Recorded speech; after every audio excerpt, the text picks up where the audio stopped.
Noong 2022, isang babae na nagngangalang Sharaban ang bigla na lamang nawala. Ang kanyang sasakyan ay nakita na nakapark sa kung saan at nang iyon ay lapitan, isang duguan na katawan ang nakita doon na wala ng buhay. Base sa investigasyon, ang babae na natagpuan doon ay walang iba kundi si Sharaban. Hanggang isang DNA test ang ginawa kung saan natuklasan na ang babae na natagpuan doon ay hindi naman pala si Sharaban. Tara at ating buksan ang pahina ng krimen ng kaso ni Sharaban.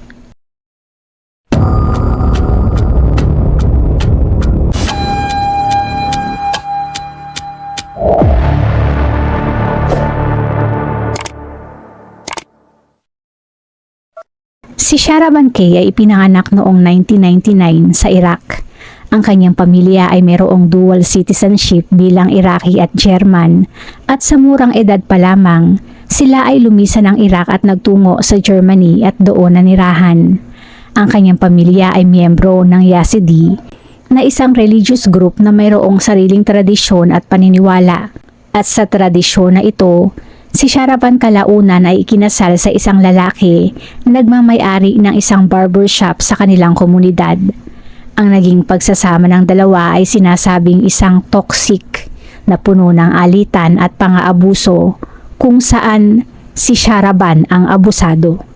Sa naging pagsasama ng dalawa, si Sharaban ay madalas nasaktan ang kanyang asawa. Hindi lang iyon doon nagtapos at si Sharaban ay madalas din na iputan ito sa ulo. Ang gawa na ito ni Sharaban ay hindi naman na nakakagulat dahil siya ay mayroong history ng karahasan. Taong 2018, nang siya ay nahatulan noon ng dangerous bodily harm nang minsan ay hinampas niya sa leeg ang kanyang brother-in-law gamit ang stun gun. Taong 2021 naman, nang di umano ay tinangka naman niya na sagasaan ang kanyang asawa. At 2022, nang hinagisan niya ang asawa ng isang bareta ng sabon sa likod ng ulo at iniumpog pa ang mukha nito sa isang salamin sa dingding. Sa mga pananakit na ito, ang kanyang asawa ay nakipagdiborsyo na sa kanya kung saan ang korte ay nag-issue din ng protection order laban sa kanya na nagbabawal na lapitan ni Sharaban ang dating asawa. Matapos magtapos ang kanilang kasal, bumalik si Sharaban sa piling ng kanyang mga magulang. Siya ay mayroong isang beauty salon sa tinitirhang apartment ng dating asawa. Ngunit nang natapos ang kanyang kasal at nailabas ang protection order, hindi na siya pinayagang lumapit sa apartment kaya napilitan siyang isara ang kanyang salon. Sinasabing sa puntong ito, nagsimulang bumulusok ang kanyang pamumuhay hanggang isang araw siya ay natagpuang wala ng buhay. Noong umaga ng August 16, 2022, si Sharaban ay nagpaalam sa mga magulang na pupunta sa Ingolstadt para bisitahin ang dating asawa, dalabag naman sa protection order. Halos buong araw na yon nang walang narinig ang mga magulang mula sa kanya at bandang alas 11 ng gabi dahil wala pa din siyang paramdam, ang mga magulang ay pumunta na din sa Ingolstadt para siya ay hanapin. Pagdating doon, sila ay nagsimula ng hanapin si Sharaban at sa isang pambihirang pagkakataon, isang Mercedes ang nakita nilang nakapark sa isang lugar. Ang sasakyan na iyon ay pagmamay-ari ni Sharaban at nang iyon ay kanilang nilapitan, sila ay kinilabutan nang nakita ang isang bangkay na nakahandusay sa bandang likuran ng sasakyan kung saan nagkalat ang mga dugo. Sa nakita sa loob, ang mga magulang ni Sharaban ay nagsisigaw na patay ang kanilang anak sa loob ng sasakyan at sinubukan na basagin ang salamin niyon. Ilang mga passerby ang nakarinig sa kanila at tumawag ng ambulansya. Hindi nagtagal ay ipinatawag na din ang mga pulis at base sa ginawang investigasyon, ang bangkay na nakita ay nagtamo ng napakadaming saksak sa katawan. At kung pagbabasehan naman ang damit na nakasuot sa bangkay, maging ang bag na hawak niyon, kinumpirma ng mga magulang ni Sharaban na ang bangkay nga ay walang iba kundi ang kanilang anak na si Sharaban. Sa pagkakakilanlan sa biktima bilang si Sharaban, ang unang pinaghinalaan bilang pangunahing sospek ay walang iba kundi ang dati nitong asawa. Ang dating asawa naman ni Sharaban ay actually papunta na ng police station ang panahon na iyon para isuko ang sarili. Ang dating asawa ay mayroong hinuha na ito ang kauna-unahan sa listahan bilang sospek. Kaya iyon ay nanguna na at nagkusa na pumunta para isuko ang sarili. Gayunpaman oras na ito ay nakarating sa himpilan. Ang dating asawa ay agad na nabura bilang sospek. Iyon ay dahil sa ginawang autopsy kung saan ang naging resulta ay agad na nagpabago ng direksyon ng investigasyon. Sa ginawang pagsusuri, ang biktima ay nagtamo ng mahigit 56 na saksak sa dibdib, ulo, leeg at mukha nito. Karamihan sa mga ito ay sa mukha, dahilan para iyon ay maging unrecognizable. Gayunpaman dahil sa ang sasakyan ay kay Sharaban, maging ang damit at bag ay kay Sharaban, isama mo na dyan ang positibong pagkilala ng mga magulang. Ang bangkay ay kinilala nga na si Sharaban. Pero kalaunan, isang tattoo ang nakita sa bisig ng biktima. Isang tattoo na wala naman kay Sharaban. Isang DNA test ang ginawa gamit ang sample ng mga magulang. At ang resulta noon ay nagpabaligtad sa kaso. Ang DNA ay hindi nagmatch. Kaya ang biktima ay hindi si Sharaban. Pero kung iyon ay hindi siya, sino kaya ang biktima? Kasabay ng pagsabog ng revelasyon na ito, isang missing report naman ang na-receive ng mga otoridad. Isang 23 anyos na babae na nagangalang Khadija ang sinasabing hindi na nakabalik pa ng bahay matapos nitong umalis ng nakaraang gabi para sa isang appointment. Ang litrato ni Khadija ay nakita ng mga otoridad at sila ay labis na nagulat sa lubos na pagkakahawig nito sa inakala nilang bangkay na si Sharaban. Agad silang umaksyon at kumuha ng DNA sample ni Khadija na ikinumpara sa bangkay kung saan ang resulta naman ay nagmatch. Ibig sabihin, ang bangkay na nakita sa sasakyan ay ang nawawalang si Khadija. Kung gayon, nasaan naman si Sharaban? Isang CCTV footage sa isang pizza delivery restaurant ang nakuha ng mga otoridad at sa footage na iyon, isang babae na naka-hoodie na tila kabado ang makikita. Ang babae ay hawak ang luma nitong cellphone at mukhang wala sa sarili at umiiyak. Sinabi nito sa may-ari ng pizzeria na hindi na gumagana ang luma nitong SIM card at nakiusap kung maaari itong makigamit ng telepono. Ang babae na iyon ay si Sharaban. Agad na pumunta ang mga otoridad sa lugar at inaresto si Sharaban. Sa ginawang investigasyon, isang lalaki na nagngangalang Shakir naman na kilala ni Sharaban ang pinuntahan ng mga otoridad sa apartment nito, kung saan 22 traces ng DNA ang nakita sa katawan nito na nagmatch sa biktimang si Khadija. Sa nakuhang history ng online purchases ni Sharaban at Shakir, malinaw na ang nangyari kay Khadija ay pinagplanuhan nilang dalawa. Hindi na naging mahirap pa na ikonekta ng mga otoridad ang dahilan sa likod ng krimen na ito at kung bakit si Khadija ang sawing palad na biktima. Sa naging diborsyo at inihain na protection order laban kay Sharaban bilang isang miyembro ng Yazidi, ang kanyang estado bilang isang diborsyada ay kahiya-hiya. Halata din sa mga magulang ang pagkadismaya ng mga ito sa mga nangyari. Idagdag mo pa dyan ang bulong-bulungan sa kanilang komunidad. Gusto ni Sharaban na makalaya sa mga iyon at ang tanging daan para makalaya doon ay sa pamamagitan ng kamatayan. Gayunpaman hindi naman niya kayang paslangin ang sarili, kaya siya ay naghanap ng isang kamukha para paslangin at ipakilala bilang si Sharaban. Sa plano na ito, si Sharaban ay nagsagawa ng ilang paghahanap sa iba't ibang social media platforms kung saan siya ay nagpadala ng mga direct messages sa mahigit 24 na kababaihan na mayroong pagkakahawig sa kanya. Ang kanyang pakay ay isang babaeng Middle Eastern or Arabic na nasa 22 hanggang 23 ang edad, nasa 1.6 hanggang 1.7 meters ang taas, may kayumangging mga mata, maitim na buhok, walang tattoo at nakatira malapit sa lugar nila. Siya ay gumawa ng ilang mga accounts para lang i-message ang sinumang nakakuha ng kanyang interes. At sa pamamagitan nito ay nakita ang biktima na si Khadija. Base sa social media history ni Khadija, isang message ang nakuha nito noong August 9 kung saan isang offer ang natanggap nito para lumabas sa isang upcoming music video ng isang German rapper. Si Khadija ay nagduda sa offer kaya direkta nitong minessage ang nasabing German rapper na nagreply naman at nagsabi na peke lamang ang offer na iyon at huwag pumunta. Hindi nagtagal at isang offer naman mula sa ibang account ang natanggap ni Khadija. Ang offer ay galing naman sa isang cosmetics professional na naghahanap ng isang model at nag-offer kay Khadija ng isang free laser treatment sa clinic noon at magbibigay din ng free cosmetics sa kondisyon na ipro-promote ni Khadija ang clinic noon sa social media. Sa pagkakataong ito, tinanggap ni Khadija ang offer. Walang kaalam-alam na ang tao pala sa likod ng offer na ito ay walang iba kundi si Sharaban. August 16, si Sharaban ay nagpaalam sa mga magulang na bibisita kuno sa dati nitong asawa para makipag-usap. Sa halip na sa asawa ang punta, siya ay nakipagkita sa kakuntsabang si Shakir.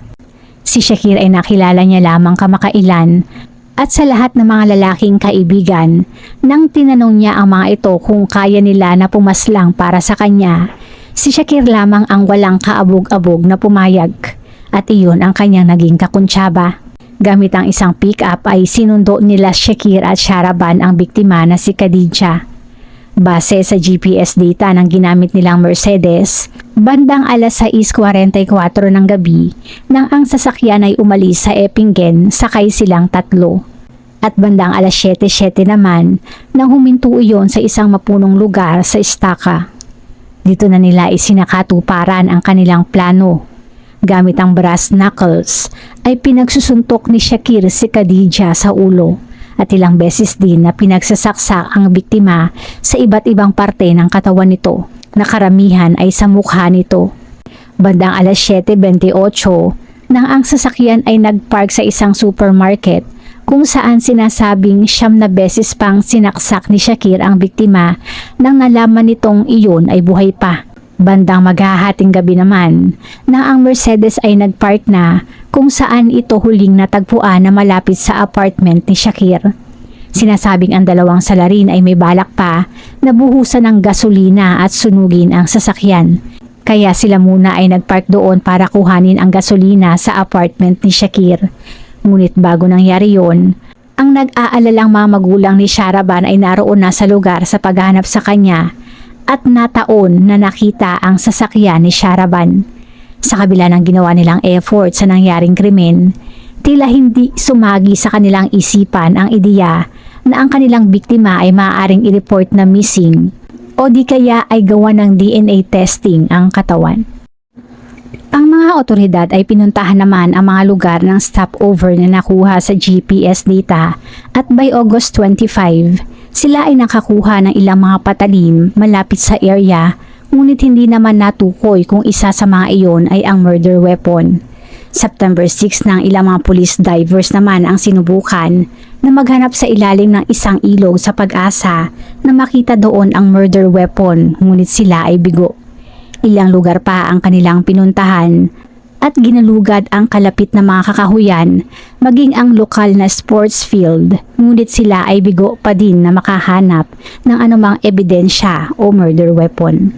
Sa pagkatuklas ng ginawang krimen ni Sharaban, ang kanya namang mga magulang ay agad na ibinintang ang lahat ng mga iyon sa dating asawa ni Sharaban.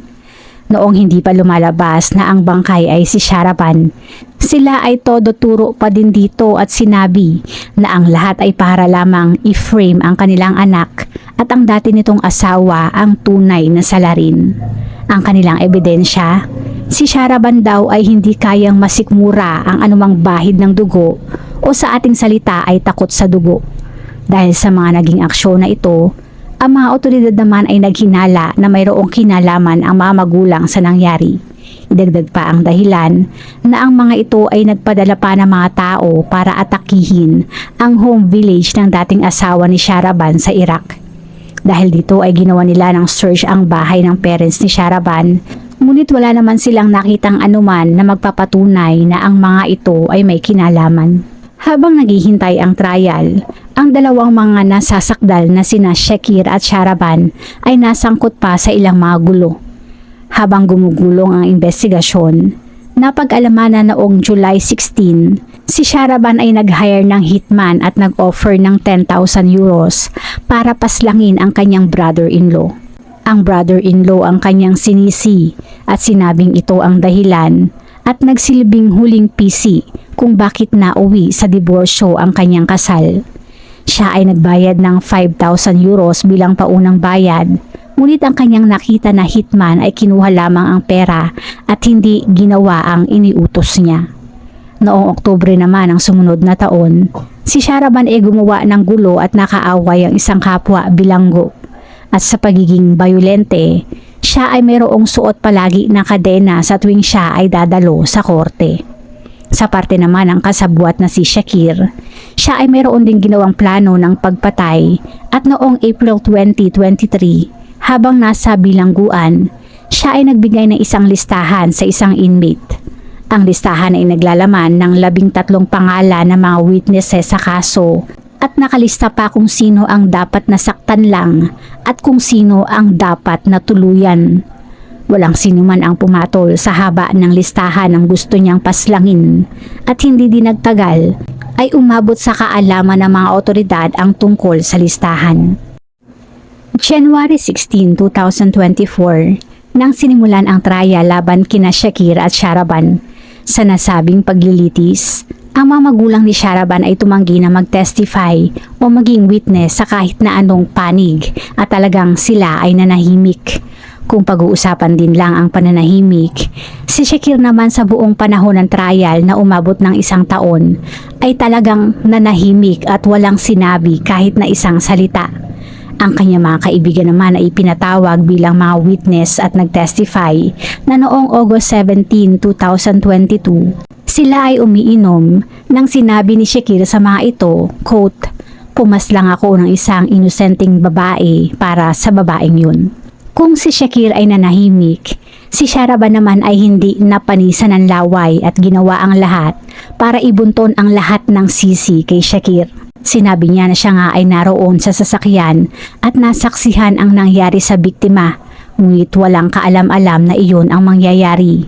Napilitan lamang daw siya na sumama at nagulat pa nang sumakay ang biktima kung saan ang biktima ay tila pamilyar naman kay Shakir. Ayon sa kanya, habang nasa kagubatan malapit sa Fairfield, kinailangan ni Shakir na umihi.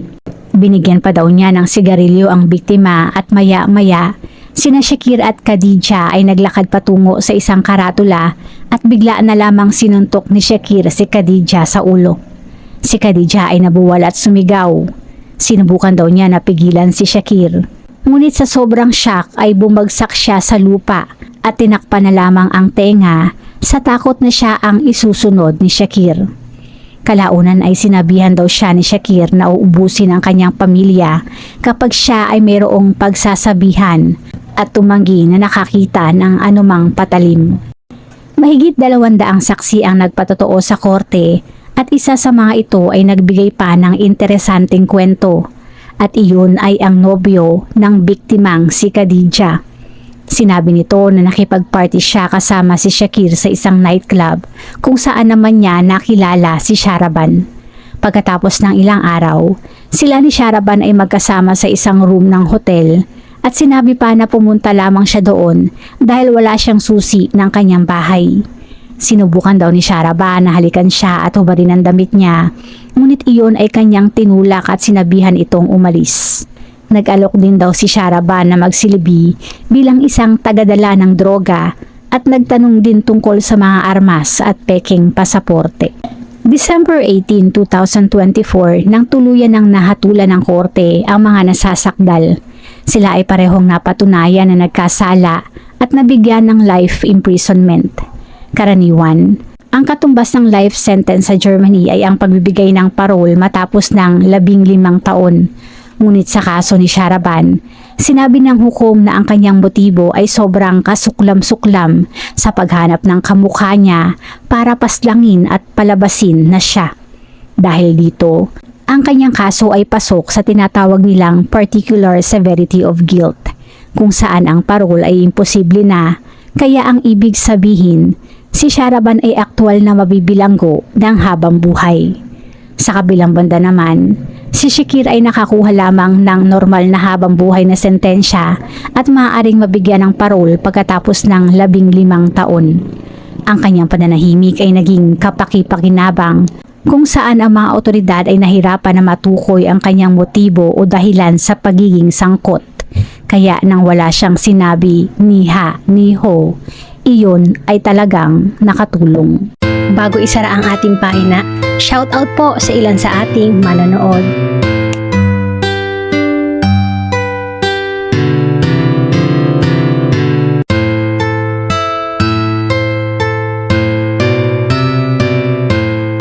Salamat po!